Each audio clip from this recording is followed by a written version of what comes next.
கட்சி ஆரம்பிச்சிட்டவங்கெல்லாம் காணாம போன்னு பார்க்குறோம். நடிகர் விஜய் இதுவரை ஒரு சூப்பர் ஹீரோவாக இருந்து அதிக சம்பளம் வாங்குகிற அந்த நடிகர் புதிதாக ஒரு தலைவராகி இருக்கிறார்.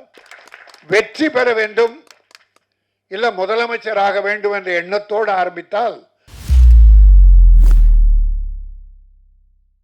நடிகர் விஜய் இதுவரை ஒரு சூப்பர் ஹீரோவாக இருந்து அதிக சம்பளம் வாங்குகிற அந்த நடிகர் புதிதாக ஒரு தலைவராகி இருக்கிறார். தமிழக வெற்றி கழகம் துவங்கி இருக்கிறார். தமிழ் திரையுலகம் சார்பில் அவரை எல்லா சார்பிலும் வாழ்த்துகிறேன்.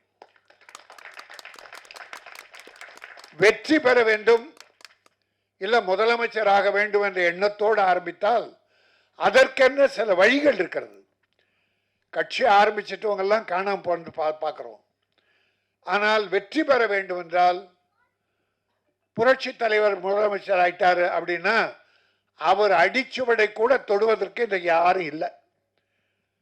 அவர் எப்படி இருந்தார்? காங்கிரஸில் இருந்தார் முதல்ல, பிறகு திமுக வந்தார். திமுகவில் உழைத்தார், மக்களை சந்தித்தார், இறங்கி கிராமம்லாம் போனார், மக்களோடு மக்களாக வாழ்ந்தார். அண்ணா சொன்னார், ஒரு கனி என் மடியிலே விழுந்தது, அதை என் இதயத்திலே வைத்துக் கொண்டேதான், அதுதான் இதய கனி எம்ஜிஆர் என்றார். ஆக அந்த அளவுக்கு எம்ஜிஆர் தன்னுடைய வருவாயை வாழ்வை ஏழை மக்களுக்காக அர்ப்பணித்தார். காரணம், அவர் சிறு வயதிலே சாப்பாட்டுக்கும் கஷ்டப்பட்டார். அந்த கஷ்டம் ஏழைகள் படக்கூடாது என்று அவர் பாடுபட்டார். நான் தம்பி விஜய்க்கு சொல்லுவேன், நீங்கள் வெற்றி பெற வேண்டும். ஆனால் எம்ஜிஆர் செய்ததிலே ஒரு 15% அல்ல 20% தொண்டு செய்யுங்கள், இறங்கி வாருங்கள், மக்களோடு பழகுங்கள். மேடையில் இருந்து கொண்டு புஷி ஆனந்தை அறிக்கை விட சொன்னால் மக்கள் ஏற்றுக்கொள்ள மாட்டார்கள். இனிமேல் அப்படி இருக்கக்கூடாது. இறங்கி வர நல்லதுக்காக தான் சொல்றேன். ஆரம்பிச்சிட்டார். அதனால் நம்பில் ஒருவர். அதுக்கு முன்னால ஒரு கட்டிய கோட்டையாக திமுக இருக்கு. இன்னைக்கு தாய்மார்களுக்கெல்லாம் ஏராளமா நல உதவிகள் பண்ணிட்டு இருக்காரு, நல்ல காரியம் பண்ணியிருக்கார். தொழில் அதிபர்களை ஈர்ப்பதற்காக முதலீட்டை இருக்க பிரான்ஸ்ல இருக்கார். இப்போ கோவாவில் துபாய் போனார். அப்படி ஒரு முதலமைச்சர் இருக்கார். அதிமுக ஒரு கட்சியும் சிறப்பாக நடத்தினார்கள். யாரையும் குறை சொல்ல முடியாது. பாரதிய ஜனதா என்று வளர துடிக்கிறது. அருமை சகோதரர் திருமாவளவன் ஒரு நல்ல தலைவர், வைகோ, சீமான், கம்யூனிஸ்டுகள் அற்புதமான கட்சிகள், காங்கிரஸ், இவ்வளோ கட்சிகள் இருக்கு. நீண்ட நெடுங்கால வரலாறு படுத்த கட்சி. இதுக்கிடையில விஜய் ஆரம்பிச்சிருக்கீங்க, தப்பில்லை.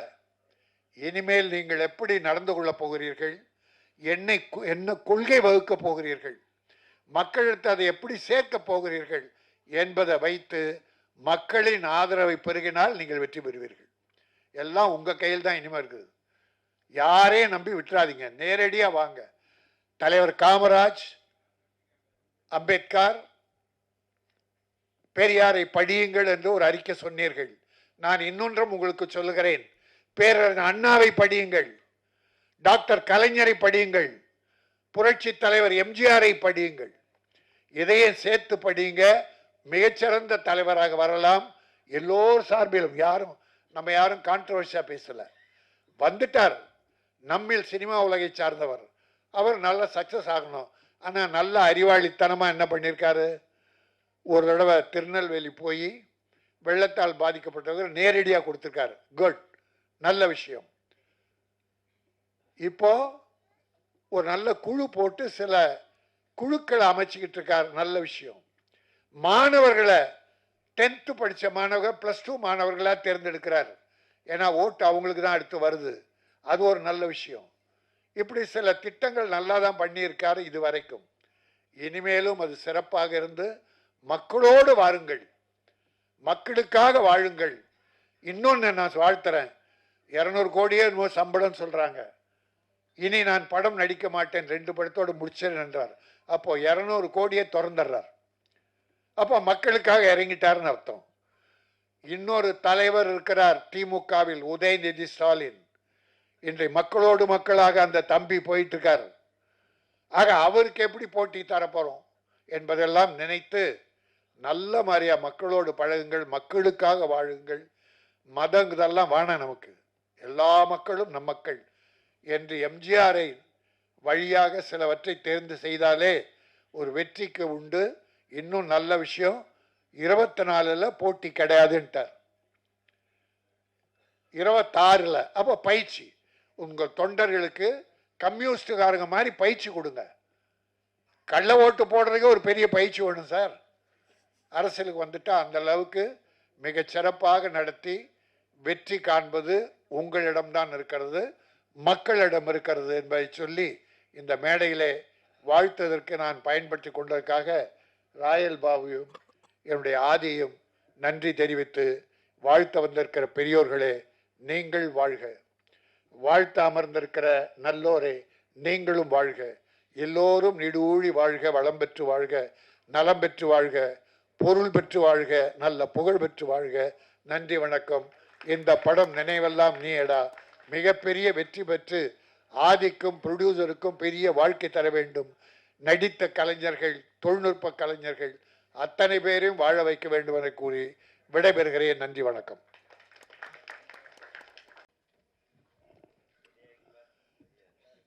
அன்பிற்கும் மரியாதைக்குரிய தமிழ் திரையுலகின் பல சாதனைகள் படைத்த என் ஆருயிர் சகோதரர், இயக்குனர், தயாரிப்பாளர், திரையரங்க உரிமையாளர், சிறந்த விநியோகஸ்தர் என்று பன்முகம் கொண்ட என்னுடைய ஆருயிர் நண்பர் KR அவர்களே, என் அருமை தம்பி நடிகர், தயாரிப்பாளர் PL தேனப்பன் அவர்களே, பல வெற்றி படங்களை தந்த என் ஆருயிர் சகோதரர் உதயகுமார் அவர்களே, பேரரசு அவர்களே, மிகச்சிறந்த கவிஞர் என் அருமை தம்பி சிநேகன் அவர்களே, மற்றும் இந்த படத்திலே பங்கு பெற்றிருக்கிற கலைஞர்கள், தொழில்நுட்ப கலைஞர்கள் எல்லோரையும் நான் வரவேற்று வாழ்த்துகிறேன். இது என்னுடைய சொந்த படம் மாதிரி, என்னுடைய மட்டும் KR, தேனப்ப எல்லாருமே மேடையில் இருக்க அத்தனை பேரும் நீங்களும் அந்த சொந்தத்தோடு தான் வந்து வாழ்த்த வந்திருக்கீங்க.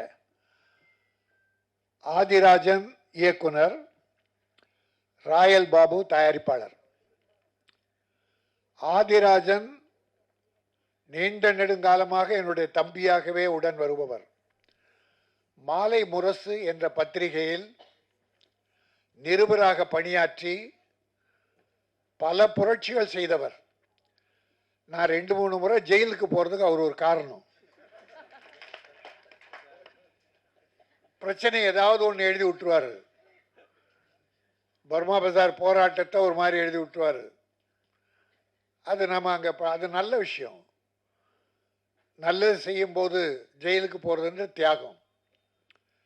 அப்படி இந்த திரையுலக என்னுடைய KR தான் திரையுலக அத்தனை பேரை ஒன்று சேர்த்து இந்த ஏராம் பிரச்சனை, பர்மா பஜார், என்னை அரெஸ்ட் பண்ண 50 போலீஸை போட்டார் கமிஷனர்.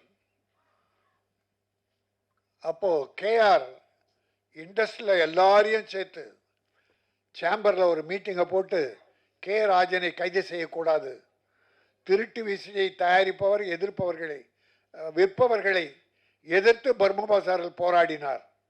அவரை அனுப்பி வைத்தது கமலஹாசன். ஆக கமலஹாசன் தான் A1, ராஜனை கைது செய்யக்கூடாதுன்னு மிகப்பெரிய ஒரு அரங்கம் நிறைந்த கூட்டத்தை நடத்தியவர் என்னுடைய KR. மறக்கவே முடியாது. அன்னைக்கு பெரிய டிஸ்ட்ரிபியூட்டர், பெரிய ப்ரொடியூசர், பெரிய டைரக்டர். உதயகுமார் அதே மாதிரி. இப்போ எங்களுக்கெல்லாம் ஓய்வு கொடுத்துட்டு இளைஞர்கள் நிறைய பேர் வந்துக்கிட்டு இருக்காங்க. எல்லோரையும் வாழ்த்துகிறேன். தம்பி ஆதி ஒரு துணிச்சலான இயக்குனர். சிலந்தின்னு ஒரு படம் பண்ணார். சிம்பிள், வெரி சிம்பிள், செலவு கம்மி, ஆனால் சூப்பர் ஹிட் படம். எதிர்பாராத பெரிய வெற்றி. அவ்வளோ விஷயம் அதில் இருந்தது, சஸ்பென்ஸ். அந்த அப்போதான் பார்த்தேன், என்னடா நிருபராக இருந்துக்கிட்டே அவன் என்ன பண்ணியிருக்கான், எல்லா படங்களையும் பார்க்கிற வாய்ப்பு இருக்கு இல்லையா, அதில் நல்ல படங்கள் எப்படி வெற்றி பெற்றது, ஏன் இந்த படங்கள் தோல்வி அடைந்தது என்பதை ஆராய்ந்து நல்ல விஷயமா, வெற்றி விஷயமா குறைந்த செலவில் பண்ணி கொடுத்தான். இப்போ இந்த படத்தை கூட பார்த்தீங்கன்னா எல்லாமே நல்லா இருக்கு. சாங் சொல்ல வேண்டியதில்லை, இளையராஜா, அதுக்கு நாம் ஒன்றும் சர்டிஃபிகேட் கொடுக்க வேண்டியதில்லை. அது உலகமே பாராட்டிய ஒரு மாபெரும் இசை ஞானி. அவர் இந்த படத்துக்கு இசையமைக்க ஒத்துக்கிட்டாருன்னா அது எப்படிப்பட்ட கதையாக இருந்தால் ஒத்துக்கிட்டு இருப்பார். கதையில் அவ்வளோ வலு இருந்ததால் தான் இளையராஜா ஏற்றுக்கொண்டார். அதுவே வெற்றி, மிகப்பெரிய வெற்றி. அதில் பள்ளி மாணவ பருவத்து இளம் சிட்டுக்கள் காதல், அப்புறம் ஒரு இளைஞர்கள் காதல், ரெண்டு விதமான காதல். அது அழகாக நடந்த விஷயம் சொல்கிறாரு. 70% நடந்தது, கற்பனை கலந்து தான் பண்ணுவாங்க. சுவாரஸ்யமாக இருக்கணும்னா கற்பனை கலக்கணும். அது கற்பனையில் சிறந்தவர் என்னுடைய ஆதி. ஆக நகைச்சுவைக்கென்று பல நடிகர்களை போட்டிருக்கார், எல்லாரையும் நிறைவா போட்டிருக்கார். ஆகவே இந்த படம் மிகப்பெரிய வெற்றி படம் என்பதிலே எந்த சந்தேகமும் இல்லை. அதிலும் அனுபவமிக்க KR தேனப்பன், உதயகுமார், பேரரசு போன்ற அத்தனை பேருமே உளம் நிறைந்து எங்கள் ஆழ்மனதிலிருந்து வாழ்த்து வந்திருக்கிறோம். ஆக இந்த படம் என்ன மரியாதை கட்ட டைட்டில்,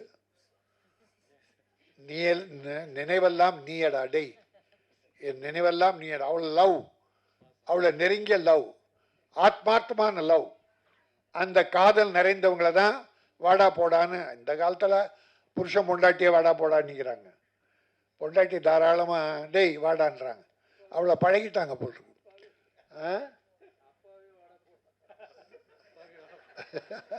அப்பாவே வாட, அதான் மரியாதை கெட்ட காலம். சரி, நல்லா இருக்கட்டும். இது இந்த காதலுடைய அழுத்தத்தை, நெருக்கத்தை காட்டுகிற ஒரு டைட்டில், நினைவெல்லாம் நீயடா. இது மக்களை மனதில் நினைந்து நிற்க வேண்டும், நிச்சயம் இருக்கும். ஒரு அருமையாக ரொம்ப நாளத்துக்கு அப்புறம் அந்த பிள்ளைகளை பார்க்கும்போது, இந்த லவ்வர்ஸ் ரெண்டு பசங்க பள்ளி பருவத்து பிள்ளைங்க பேசிட்டு போனாங்களே, நல்லாவும் பேசுகிறாங்க, நல்லா பேசுனாங்க. அலைகள் ஓய்வதில்ல, கார்த்திக்கும் ராதாவும் பார்த்த மாதிரி இந்த பிள்ளைகளை, இந்த படம் வெற்றி பெற்றால் அந்த பிள்ளைகளும் கூடவே வெற்றி பெறுவாங்க. அப்படி வெற்றி பெறுகிற போது உங்களை வளர்த்து விட்ட ஆதியை மறந்துடாதீங்க. தயாரிப்பாளர் கஷ்டப்பட்டு எடுத்தால் தயாரிப்பாளர் மறந்துடாதீங்க. ஏன்னா நன்றி என்பது பல ஹீரோக்கள்கிட்ட இல்லை. தன்னை வளர்த்து விட்ட இயக்குனரையும் தயாரிப்பாளரையும் கவனிக்காமலே இருக்கிற ஒரு நன்றி கட்ட சினிமா, அதாவது நன்றி கட்ட ஹீரோக்கள். நான் யாருன்னு சொல்ல, நன்றி உள்ளவங்களை பாராட்டுறேன், நன்றி இல்லாதவங்களை வருத்தப்படுறேன். இதே நேரத்தில் இது ராயல் பாபு அண்ட் ஆதியுடைய மேதை என்றால ஒரு ஒரு கட்டசி சினிமா உலகம் சார்ந்ததால்